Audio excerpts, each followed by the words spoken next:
ओम सम शनिश्चराय नमः। स्वागत है आप सभी का आपके अपने चैनल ज्ञान अर्थ में। भगवान शनि देव की कृपा आपके और आपके समस्त परिवार पर सर्वदा सर्वदा बनी रहे। दोस्तों, आज की इस वीडियो में मैं बताऊंगी आपको शनि देव का महत्व और शनि देव पर तेल क्यों चढ़ाते हैं। एक समय स्वर्गलोक में सबसे बड़ा कौन के प्रश्न को लेकर सभी देवताओं में वाद विवाद प्रारंभ हुआ और फिर परस्पर भयंकर युद्ध की स्थिति बन गई। सभी देवता देवराज इंद्र के पास पहुंचे और बोले, हे देवराज, आपको निर्णय करना है कि 9 ग्रहों में सबसे बड़ा कौन है। देवताओं का प्रश्न सुनकर देवराज इंद्र उलझन में पड़ गए और कुछ देर बाद सोचकर बोले, हे देवगणों, मैं इस प्रश्न का उत्तर देने में असमर्थ हूँ। पृथ्वीलोक में उज्जैनी नगरी में राजा विक्रमादित्य का राज्य है। हम राजा विक्रमादित्य के पास चलते हैं क्योंकि वे ही न्याय करने में अत्यंत लोकप्रिय हैं। उनके सिंहासन में अवश्य ही कोई जादू है। उस पर बैठकर राजा विक्रमादित्य दूध का दूध, पानी का पानी अलग अलग कर न्याय कर देते हैं। देवराज इंद्र के आदेश पर सभी देवता पृथ्वीलोक पर उज्जैनी नगरी में पहुंचे। देवताओं के आगमन का समाचार सुन स्वयं राजा विक्रमादित्य ने उनका स्वागत किया। महल में पहुंचकर जब देवताओं ने उनसे अपना प्रश्न पूछा तो राजा विक्रमादित्य भी कुछ देर के लिए परेशान हो उठे, क्योंकि सभी देवता अपनी अपनी शक्तियों के कारण महान शक्तिशाली थे। किसी को छोटा या बड़ा कहने देने से उनके क्रोध का प्रकोप से भयंकर हानि पहुंच सकती है। तभी राजा विक्रमादित्य को एक उपाय सूझा और उन्होंने विभिन्न धातुओं स्वर्ग, रजत, कांसा, तांबा, सीसा, रागा, जस्ता, अभ्रक व लोहे के 9 आसन बनवाए। धातुओं के गुण के अनुसार सभी आसनों को एक दूसरे के पीछे रखवाकर उन्होंने देवताओं को अपने अपने सिंहासन पर बैठने को कहा। सब देवताओं के बैठने के बाद राजा विक्रमादित्य ने कहा, जो सबसे पहले सिंहासन पर विराजमान है वही सबसे बड़ा है। राजा विक्रमादित्य के निर्णय को सुनकर शनि देवता ने सबसे पीछे आसन पर बैठने के कारण अपने को छोटा जानकर क्रोधित होकर कहा, राजन, तुमने मुझे सबसे पीछे बैठाकर मेरा अपमान किया है। तुम मेरी शक्तियों से परिचित नहीं हो। मैं तुम्हारा सर्वनाश कर दूंगा। सूर्य एक राशि पर 1 महीने, चंद्रमा 2.25 दिन, मंगल 1.5 महीने, बुध और शुक्र 1 महीने, बृहस्पति 13 महीने रहते हैं, लेकिन मैं किसी की राशि पर 7.5 वर्ष रहता हूँ। बड़े देवताओं को मैंने अपने प्रकोप से पीड़ित किया है। राम को 7.5 के कारण ही वन में जाकर रहना पड़ा और रावण को 7.5 के कारण ही युद्ध में मृत्यु का शिकार बनना पड़ा। उसके वंश का सर्वनाश हो गया। राजा, अब तू भी मेरे प्रकोप से नहीं बच सकेगा। राजा विक्रमादित्य शनि देवता के प्रकोप से थोड़ा भयभीत तो हुए ही, लेकिन उन्होंने मन में विचार किया कि मेरे भाग्य में जो लिखा होगा ज्यादा से ज्यादा वही तो होगा।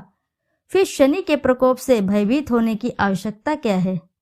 उसके बाद अन्य ग्रहों के देवता तो प्रसन्नता के साथ वहां से चले गए, लेकिन शनि देव बड़े क्रोध के साथ वहां से विदा हुए।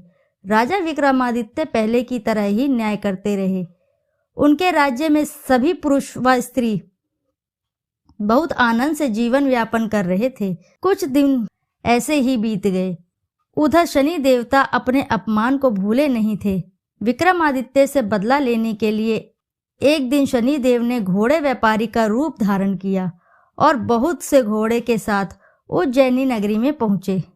राजा विक्रमादित्य ने राज्य में किसी घोड़े के व्यापारी के आने का समाचार सुना तो अपने अश्वपाल को कुछ घोड़े खरीदने के लिए भेजा। अश्वपाल ने वहां जाकर घोड़े को देखा तो बहुत खुश हुआ, लेकिन घोड़े का मूल्य सुनकर उसे बहुत हैरानी हुई।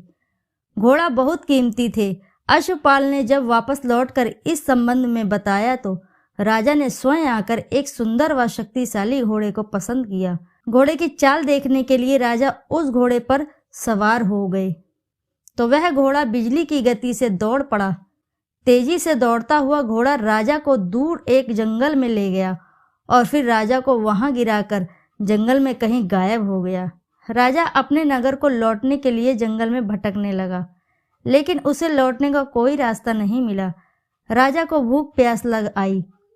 बहुत घूमने पर उसे एक चरवाहा मिला। राजा ने उससे पानी मांगा।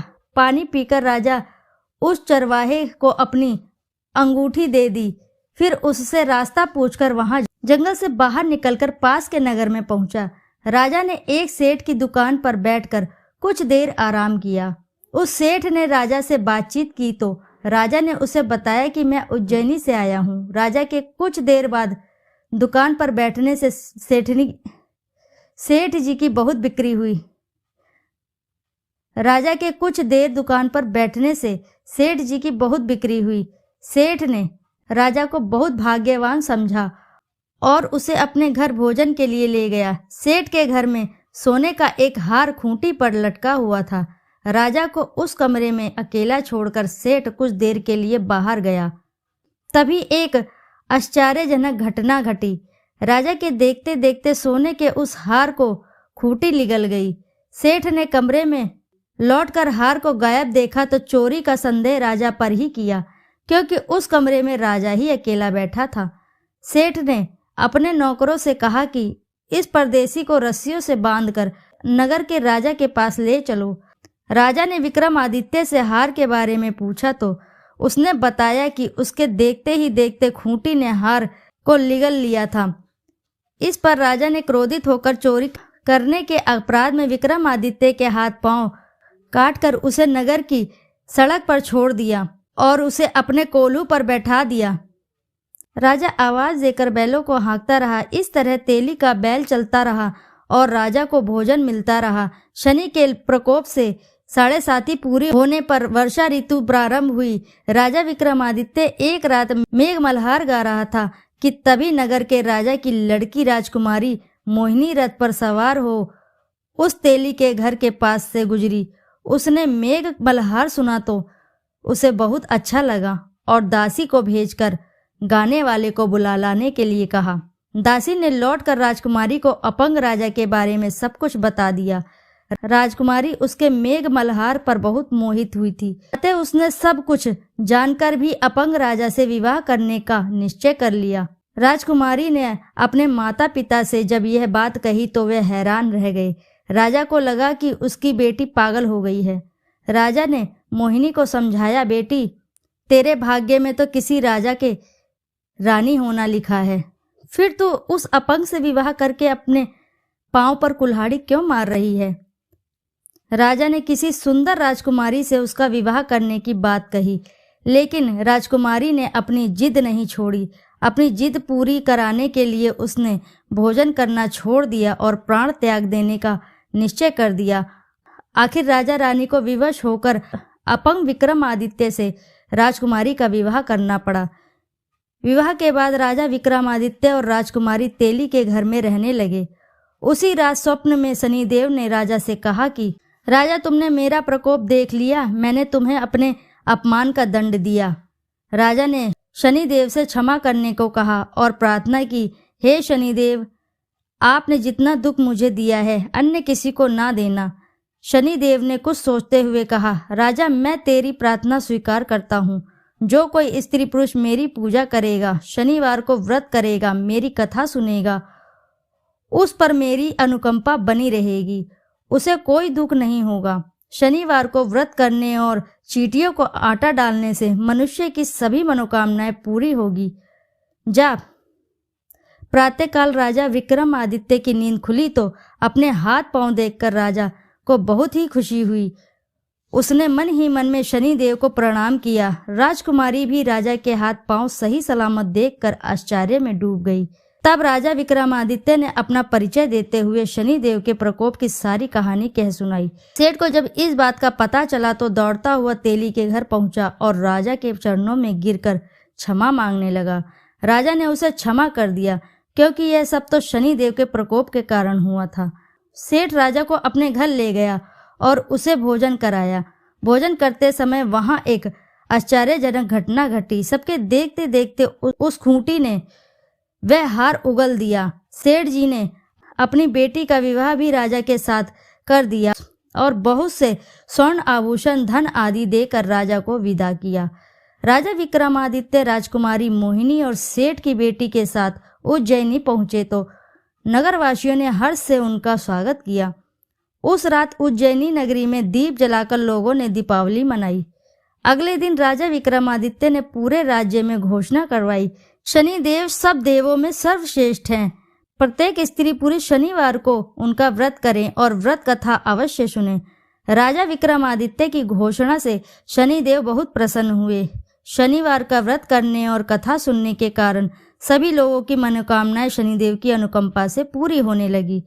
सभी लोग आनंद पूर्वक रहने लगे। तो आइए दोस्तों, आप जान लेते हैं शनिदेव को तेल क्यों चढ़ाया जाता है, इस विषय के बारे में। आनंद रामायण की एक कथा के अनुसार लंका पर चढ़ाई के लिए समुद्र पर बांधे गए पुल की सुरक्षा का भार हनुमान जी को सौंपा गया था। हनुमान जी रात में भगवान राम का ध्यान करते हुए पुल की रक्षा कर रहे थे कि वहां शनिदेव आ पहुंचे और उन्हें व्यंग्य बाणों से परेशान करने लगे।